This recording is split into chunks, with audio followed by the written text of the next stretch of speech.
عمران خان صاحب کہتے ہیں کہ جنگل کے بادشاہ نے، اب جو پچھلی ٹویٹ میں انہوں نے واقعے کا ذکر کیا تھا اسی کا حوالہ دوبارہ سے دیا ہے اور کہا کہ عہدے سے برطرفی کے بعد زلفی بخاری کے ذریعے، اس میں جو تھوڑی انفارمیشن ایڈ کی ہے وہ زلفی بخاری ہے جنہوں نے ایک میڈیم کی طرح کام کیا،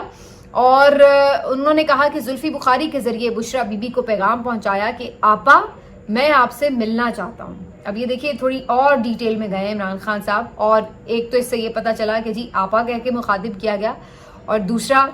یہ پتا چلا گیا کہ انہوں نے پہلے جو ٹویٹ کیا تھا اس میں صرف یہ ذکر کیا تھا کہ ان سے رابطہ کیا گیا یا انہیں ایکسیس کیا گیا، اب یہ بھی بتایا کہ کس کے ذریعے ایکسیس کیا گیا۔ تو آہستہ آہستہ عمران خان صاحب مائنیوٹ ڈیٹیلز جو ہیں وہ ساری انکشاف میں سامنے لے کے آ رہے ہیں۔ عمران خان صاحب کہتے ہیں مگر بشرا بی بی نے صاف انکار کر دیا کہ میرا سیاسی اور حکومتی معاملات سے کوئی تعلق نہیں، لہٰذا میں ملاقات نہیں کروں گی، جس کا عاصم منیر یہاں اڈیالہ جیل میں تعینات کرنل کے ذریعے انتقام لے رہا ہے۔ غیر قانونی طور پر تعینات اس کرنل کے نزدیکی عدالتی احکامات کی قطعاً کوئی حیثیت نہیں۔ عاصم منیر اب ذاتیات پر اتر آیا ہے، یہ بہت سخت الفاظ استعمال کیے عمران خان صاحب نے، اور کہہ رہے ہیں کہ عاصم منیر اب ذاتیات پر اتر آیا ہے، اسی کی ایما پر میری اور بشرا بی بی کی 4 ہفتوں سے شیڈیول ملاقات بھی نہیں کروائی جا رہی، اور قیدیوں کو میسر دیگر بنیادی انسانی حقوق بھی معطل ہیں۔ تحریک انصاف واحد وفاقی سیاسی جماعت ہے، ہم ملک جوڑنے والے ہیں، بحیثیت ملک کی سب سے بڑی وفاقی سیاسی قوت کے آئین کی بالادستی، قانون کی حکمرانی، عدلیہ کی آزادی، آزادی اظہار رائے اور بنیادی انسانی حقوق کے تحفظ کے لیے سب کو ساتھ لے کر چلیں گے۔ اس ملک کو غداری کے الزامات سے بہت نقصان اٹھانا پڑا، ماضی میں شیخ مجیب اور اکبر بگٹی کو غدار قرار دے کر ملک کا بہت نقصان کیا گیا، مہارنگ بلوچ اور ہم سب سیاسی لوگ ہیں، پھر سے مہارنگ بلوچ صاحبہ کا ذکر۔ غداری کے لیبل لگانے سے ملک کو ناقابل تلافی نقصان اٹھانا پڑتا ہے۔ پیکا قانون کے ذریعے زبردستی، جہاں پہ انہوں نے بلوچستان اور ادھر معاملات کو لنک کیا تو وہیں پھر میڈیا کی طرف بھی بات کی اور کہا کہ پیکا قانون کے ذریعے زبردستی اور اشتہارات کے ذریعے رشوت دے کر میڈیا کا منہ بند کر دیا گیا ہے۔ ناجائز 26ویں آئینی ترمیم کے بعد اب 27ویں آئینی ترمیم اسی مقصد کے لیے لائی جا رہی ہے کہ بادشاہ سلامت کے سامنے کوئی آواز اٹھانے کی جرت بھی نہ کرے، جو بھی بادشاہ کے سامنے جھکے گا اس کے سارے کیسز معاف کر دیے جائیں گے، اور جو بھی ایسا کرنے سے انکار کرے گا، سامنے بادشاہ کے سامنے سر تسلیم خم نہیں کرے گا، اس کا مقدر جیل کی کال کوٹری ہوگی۔ پاکستان میں جو بھی آزاد صحافی تھا بزور جبر یا تو اسے ملک بدری پر مجبور کر دیا گیا، چپ کرا دیا گیا، یا اسے اٹھا لیا گیا۔ آزاد صحافیوں کے لیے جیسے زمین تنگ کر دی گئی، ان کی فیملیز کو جیسے ہراساں کیا گیا، ملک کی تاریخ میں اس کی نظیر ملنا بھی مشکل ہے۔ ویسے یہ باتیں انہوں نے بالکل درست کی ہیں کہ ملکی تاریخ میں اس طرح کا صحافیوں پر ٹائم نہیں کبھی آیا۔ ایون بہت سے لوگ جنہوں نے بڑی ڈکٹیٹرشپس بھی دیکھی ہیں وہ بھی کہتے ہیں کہ بہت سخت دور ہے، اگرچہ کچھ لوگوں کا خیال ہے کہ ضیاء کے دور میں کوڑے لگے تھے، اور یہ بھی کہ صحافی جیلوں میں بھی گئے، جیلوں میں تو خیر اس دور میں بھی گئے ہیں، لیکن چلیے اب کوڑے نہیں لگے، لیکن کوڑوں سے زیادہ برا سلوک ہوا ہے عمران ریاض کے ساتھ، جن کی جبری گمشدگی ہوئی اور پھر ان کے ساتھ اس جبری گمشدگی کے دوران جو تشدد ہوا، یہ سب چیزیں۔ تو بہرحال آگے بڑھتے ہوئے عمران خان صاحب کہتے ہیں کہ مفرور سزا یافتہ نواز شریف، شہباز شریف، آصف زرداری کے جعلی اکاؤنٹ سمیت کرپشن کے تمام کیسز معاف کر دیے گئے۔ ڈاکٹر یاسمین راشد، شاہ محمود قریشی، دیگر پارٹی لیڈرز کا ایک ہی جرم ہے کہ وہ ساتھ نہیں چھوڑ رہے، اور پارٹی سے اگر آج کنارہ کشی اختیار کر لیں اور مطلوبہ بیان دے دیں تو آج ہی انہیں ناجائز قید سے رہا کر دیا جائے گا۔ آج تک قوم کسی ناانصافی کو نہیں بھولی، جسٹس منیر کا ناجائز فیصلہ بھی قوم کی یادداشت میں تازہ ہے، اور یہ قوم کبھی بھی قاضی فائز عیسیٰ کے انصاف کے منصب پر بدترین کردار کو فراموش نہیں کرے گی۔ قوم سب ججز کو دیکھ رہی ہے کہ کون تاریخ کی درست سمت میں آئین و قانون کے ساتھ کھڑا، اور کون جسٹس منیر اور قاضی فائز عیسیٰ کی طرح بادشاہ سلامت کے حکم کی بجا آوری میں قوم کے حقوق غصب کرنے کے در پہ ہے۔ پھر عمران خان صاحب کہتے ہیں کہ اسی طرح قوم تاریخ کی درست سمت میں کھڑے صحافیوں، وکیلوں اور سیاستدانوں کو بھی دیکھ رہی ہے کہ کون آئین، جمہوریت اور بنیادی انسانی حقوق کے ساتھ کھڑا ہے، اور کون بادشاہ سلامت کے حکم کی پیروی میں انہیں روند رہا ہے۔ جو سیاستدان لیلوں کی طرح، ایک دفعہ پھر انہوں نے ورڈ کا استعمال کیا کہ جو سیاستدان لیلوں کی طرح اسٹیبلشمنٹ کی رسی سے لٹکے ہوئے ہیں، قوم انہیں کبھی معاف نہیں کرے گی۔ یہ ان کی ساری آج کی گفتگو، تو آپ دیکھ سکتے ہیں کہ انہیں بھی اس بات کا اندازہ تھا کہ یہ عید سے پہلے ان کا آخری ٹویٹ اور آخری ملاقات، آخری گفتگو ہے۔ جب بھی ان کی ملاقات ہوگی وہ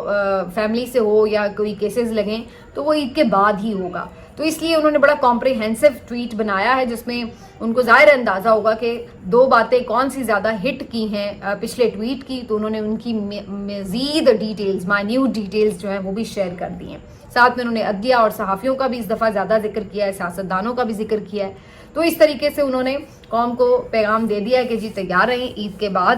کال کے لیے بھی. اور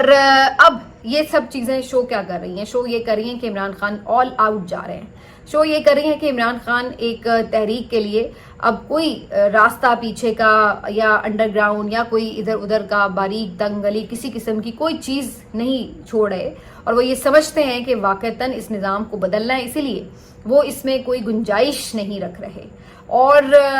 اگر ان تمام سختیوں کا مقصد یہ تھا کہ کسی طرح ان کو خاموش کرایا جائے تو یہ الٹا پڑ رہا ہے, اور نظر یہ آ رہا ہے کہ عمران خان صاحب خاموش ہونے کے بجائے زیادہ زور سے بول رہے ہیں, اور اب وہ ایسی چیزیں بھی سامنے لا رہے ہیں جو دوسری طرف بھی بہم تکلیف پہنچائیں گی اور پہنچا رہی ہیں. تو اس کا اثر ہمیں نظر بھی آ رہا ہے. تو یہ جو ساری چیزیں ہیں اب یہ بہت کلیئر ہیں, اور میرا نہیں خیال ہے کہ اس میں مفاہمت کی کوئی گنجائش نظر آ رہی ہے. یہی وجہ ہے کہ جو مفاہمت کے دعوے دار تھے یا اس کے حامی لوگ تھے پارٹی کے اندر بھی, وہ بھی اب مکمل طور پر آپ کہہ سکتے ہیں کہ خاموش ہو چکے ہیں, کیونکہ انہیں آئیڈیا ہو چکا ہے کہ ان کی کوششیں رائیگاں گئی ہیں, اور اس معاملے کے اوپر عمران خان صاحب نے جو پیچھے جنگ کی وجہ سے ایک نرمی بھی دکھائی ہے وہ اس کا عمران خان صاحب سمجھتے ہیں کہ پراپر رسپانس نہیں آیا, تو اس لیے اب ان کی بھی ٹون میں زیادہ پہلے سے زیادہ ایگریشن نظر آ رہا ہے. تو اس ساری کے بعد علی امین گنڈا پور صاحب کی عمران خان صاحب سے کوئی 2 گھنٹے کے قریب, زیادہ ہی شاید اس سے بھی طویل میٹنگ ہوئی, اور جو لوگوں کو عمران خان صاحب نے بلایا تھا خیبر پختونخوا سے 6 لوگ پارٹی کے, ان کو نہیں ملنے دیا گیا. وہ بیچارے آج بھی اڈیالہ کے دور کہیں کسی ناکے پہ کھڑے کھڑے انتظار کر کے چلے گئے. علی امین گنڈا پور صاحب کو آج کوئی رکاوٹ نہیں ملی, ان کو فل پروٹوکول کے ساتھ بھیج دیا گیا, اور وہ جب آج گئے ہیں انہوں نے مختلف موضوعات پہ ظاہر بات کی. بتایا یہ جا رہا تھا کہ جی بجٹ یہ وہ ان تمام چیزوں پہ میرا نہیں خیال ہے کہ اس پہ کوئی بہت زیادہ گفتگو ہوئی ہو. ظاہر ہے کہ عمران خان صاحب پہلے کون سا خیبر پختونخوا کا بجٹ خود بناتے ہیں, تو کچھ گائیڈ لائنز ہی ہوتی ہیں, وہ ضرور انہوں نے شیئر کی ہوں گی, لیکن زیادہ جو چیزیں ہیں وہ ظاہر ہے اوور آل جو اس وقت ملکی سیاسی صورتحال ہے اسی کے اوپر بات ہوئی ہے. اور عمران خان صاحب نے علی امین گنڈا پور صاحب کی بھی ٹھیک سے جس کو کہتے ہیں نا پورا ان کا مائنڈ بنایا, اور وہ مائنڈ جو ہے وہ ان کا بعد میں ریفلیکٹ ہوتا نظر آ رہا ہے ان کی گفتگو سے. کیونکہ علی امین گنڈا پور صاحب کی جو گفتگو اسلام آباد ہائی کورٹ میں تھی آپ وہ سن لیں, اور اس کے بعد جو اڈیالہ میں عمران خان صاحب سے ملاقات کے بعد گفتگو ہے آپ وہ سن لیں, آپ کو فرق پتہ چل جائے گا. ایک اور چیز جو امپورٹنٹ ہے وہ یہ کہ پہلے علی امین گنڈا پور صاحب عمران خان صاحب سے جب مل کے جاتے ہیں تو واپسی میں گفتگو نہیں کرتے, لیکن یہ جو ملاقات تھی اس کے بعد علی امین صاحب نے باقاعدہ گفتگو کی اور ٹھوک بجا کے کی, ٹھیک قسم کی انہوں نے یہاں پر تند و تیز گفتگو کی, اور جو عمران خان صاحب سے ملاقات کا تازہ اثر تھا وہ نظر آ رہا تھا. یہ الگ بات ہے کہ کسی اور جگہ ان کی ملاقات ہو تو شاید وہ اثر پھر خود ہی دھیما پڑ جاتا ہے, لیکن کم از کم جو تازہ اثر ہوتا ہے وہ نظر آ رہا ہوتا ہے جو بھی کوئی مل کے آتا ہے. تو علی امین گنڈا پور صاحب نے بھی یہ کہا کہ جی ہم زور بازو سے اپنے لیے حق کے اوپر کھڑے ہوں گے, آپ گولیاں چلائیں گے ہم گولیاں چلیں گی, تو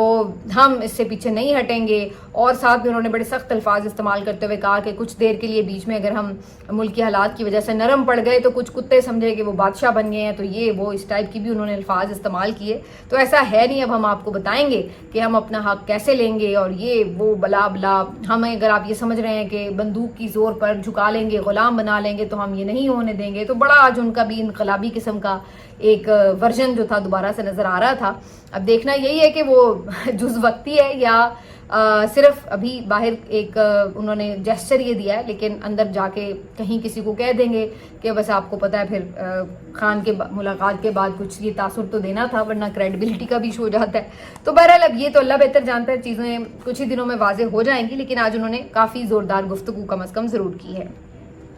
اب آگے بڑھتے ہیں جی, آپ کو بتائیں کہ امریکہ سے 2-3 اہم خبریں ہیں. ایک تو جی 59 کے قریب امریکی کانگریس مین نے ڈونلڈ ٹرمپ صاحب کو ایک خط لکھا ہے, اور اس میں انہوں نے یہ سفارش کی ہے, تجاویز دی ہیں کہ جو لوگ بھی پاکستان میں انسانی حقوق کی خلاف ورزیوں، عمران خان صاحب کو ناحق قید رکھنے اور جو جمہوری اسٹرکچر ہے اس کو کمزور کرنے میں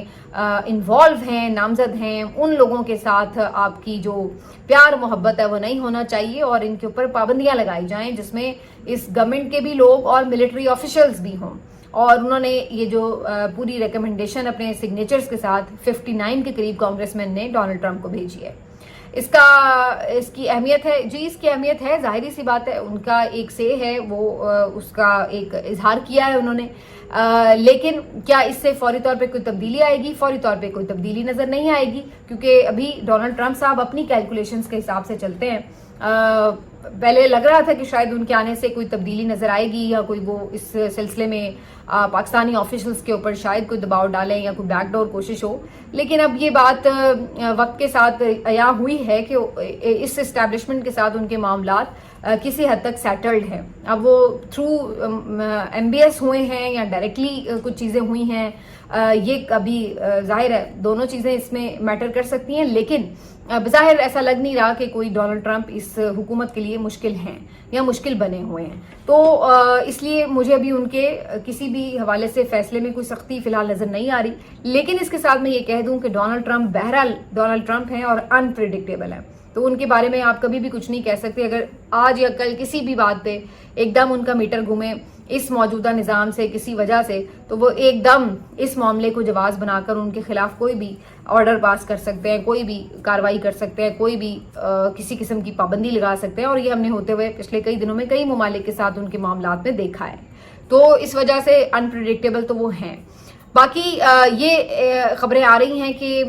فیلڈ مارشل عاصم منیر صاحب کا ایک دورہ جو ہے وہ اب آئندہ کچھ عرصے میں پلان ہے اور امریکہ کا دورہ ہوگا. یہ ان کا پہلا، جبکہ ڈونلڈ ٹرمپ آئے ہیں اور انہوں نے چارج سنبھالا ہے، تو اس کے بعد یہ ان کا پہلا دورہ ہوگا. تو اس حوالے سے یہ خبریں بھی آ رہی ہیں کہ پاکستان تحریک انصاف کے وہاں کے جو لوگ ہیں یا اوورسیز کمیونٹی ہے وہ وہاں پر کوئی احتجاج بھی پلان کر سکتے ہیں ان کی آمد کے موقع کے اوپر. آپ کو یاد دلا دیں کہ اس سے پہلے بھی ایک دفعہ یہ خبریں آئی تھیں پچھلے سال غالباً کہ جب عاصم منیر صاحب نے وہاں جانا تھا تو یہ ان کا احتجاج کا پلان تھا، اور پھر شیر افضل مروت صاحب کے توسط سے انہوں نے وہاں جا کے یہ اناؤنسمنٹ کی کہ جی اس بارے میں پلان چینج ہو گیا اور ایسا کوئی احتجاج نہیں کیا جائے گا، اور پھر وہ احتجاج نہیں ہوا تھا، جس کے بعد پھر کافی آپس میں لوگوں کی تکرار بھی ہوئی، اس معاملے کے اوپر ایک تقسیم نظر آئی. تو کیا اس دفعہ بھی ایسا ہوگا؟ کیونکہ فی الحال اوورسیز کمیونٹی کے اندر بھی ایک تقسیم تھوڑی سی نظر تو آئی پچھلے دنوں میں. تو اس دفعہ کیا صورتحال ہوگی؟ اگر ایسا واقعی ہوتا ہے کہ جنرل صاحب وہاں جاتے ہیں اور وہاں پہ کوئی احتجاج کا معاملہ ہوتا ہے تو اس کے بھی اثرات جو ہیں وہ کیا ہو سکتے ہیں، کیا وہاں پر اس کو کس انداز سے دیکھا جائے گا. تو یہ تمام چیزیں جو ہیں وہ کافی زیادہ میرا خیال ہے کہ اہمیت کی حامل بھی ہوں گی اور اس کے اثرات بھی نظر آئیں گے. یہ الگ بات ہے کہ یہاں پر جو پاکستان کی قیادت ہے PTI کی، وہ شاید ان چیزوں کو ڈیفینڈ نہ کرے آگے اور نہ ان کا بوجھ اٹھائے، کیونکہ آج بھی آپ دیکھ لیں جو گفتگو تھی ان کی اور جو بعد میں چیزیں سامنے آئی ہیں وہ ان چیزوں کو نہ تو ریپیٹ کرتے ہیں، نہ ری پوسٹ کرتے ہیں، نہ ان کو ڈیفینڈ کرتے ہوئے نظر آ رہے ہوتے ہیں. تو وہ تھوڑا سا بیچارے اپنے آپ کو سیف رکھ رہے ہوتے ہیں. تو لیٹس سی کہ اس بارے میں کیا ہوتا ہے، لیکن یہ بہرحال دونوں خبریں ہوں گی اس لحاظ سے امپورٹنٹ. آخر میں دو چھوٹی سی خبریں آپ کے ساتھ شیئر کر دوں. ایک تو جی عالیہ حمزہ صاحبہ کے ناقابل ضمانت وارنٹ گرفتاری جاری کر دیے گئے 9 مئی کیس میں، اور یہ کہا گیا کہ جی وہ پیش نہیں ہوئی، حاضری نہیں لگی ان کی اس وجہ سے. حالانکہ وہ اس سے پہلے حاضری معافی کی درخواست کر چکی تھیں، لیکن ان کی درخواست جو ہے اس کو مسترد کیا گیا اور اس کے بعد ان کے ناقابل ضمانت وارنٹ گرفتاری جاری کیے گئے، جس کا واضح مقصد یہ نظر آ رہا ہے کہ چونکہ عالیہ حمزہ اس وقت بہت ایکٹیو ہیں اور کارکنوں کو بھی متحرک کر رہی ہیں اور آنے والی تحریک میں بھی ان کا اس سلسلے میں اہم کردار ہو سکتا ہے، تو یہ عین ممکن ہے کہ ان کو اسی بہانے سے گرفتار کر لیا جائے تاکہ جو پنجاب کی اگر کوئی اسٹریٹ موومنٹ بنتی ہے، کوئی اس طرح کی موبلائزیشن ہوتی ہے تو اس سے پہلے ان کو کسی بھی طرح اریسٹ کر لیا جائے. اور دوسرا جو اہم معاملہ تھا وہ آپ سے چند دن پہلے جو ہم نے شیئر کیا کہ جو ایک شہری نے سرعام پیٹا ایک شہری کو، غریب شہری کو، اور بعد میں اسے سوشل میڈیا پر جب بات بہت وائرل ہوئی تو اس کو پکڑ لیا گیا تھا. تو میں نے آپ کو اسی وقت بتا دیا تھا کہ یہ معاملہ رفع دفع ہو جائے گا. تو آج یہی خبر ملی ہے کہ وہ سدھیر نامی لڑکا جس کو سلمان فاروقی نے پھینٹا لگایا تھا اور سڑک کے اوپر مارا تھا اور اس کے بعد جو کچھ ہوا، اس نے اس سلمان فاروقی کو معاف بھی کر دیا. پتہ نہیں کچھ لوگ تو کہہ رہے ہیں خود معافی مانگ لی کہ جی ہمیں کوئی مقدمہ کرنا ہی نہیں ہے سرے سے، اور یہ معاملہ جو ہے اس نے رفع دفع کرنے کی استدعا کی ہے کہ ہمیں کوئی پیروی نہیں کرنی. تو یہ پاکستان کے نظام کا ایک وہ چہرہ ہے جو ہم بار بار دیکھ چکے ہیں. ہم بار بار یہی دیکھتے ہیں کہ جو امیر آدمی ہے وہ غریب کو مارے یا جان سے مار دے یا اس کا کوئی بھی نقصان کر دے. وہ بیچارہ اتنا کمزور محسوس کرتا ہے کہ اسے پتہ ہے کہ اس کا یہ سسٹم جو ہے پاکستان کا اس کو سپورٹ نہیں کر سکتا, اور اس لیے وہ پھر لڑائی کا فیصلہ ہی ترک کر دیتا ہے اور وہ خود ہی دستبردار ہو جاتا ہے کہ مجھے کوئی کیس کرنا ہی نہیں ہے. اس کو کوئی امید ہی نہیں ہوتی کہ اس کو کوئی کسی قسم کی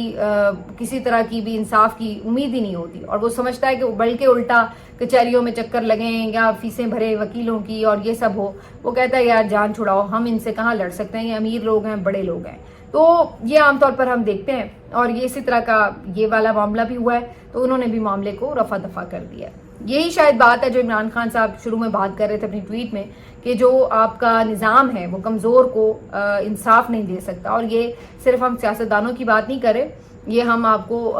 دکھا رہے ہیں کہ عام آدمی جو ہے کیا واقعی اس کے لیے بھی اسی طرح کی صورتحال نہیں ہے. ملتے ہیں آپ سے اگلے ویلاگ میں, اپنا خیال رکھیے, اللہ حافظ.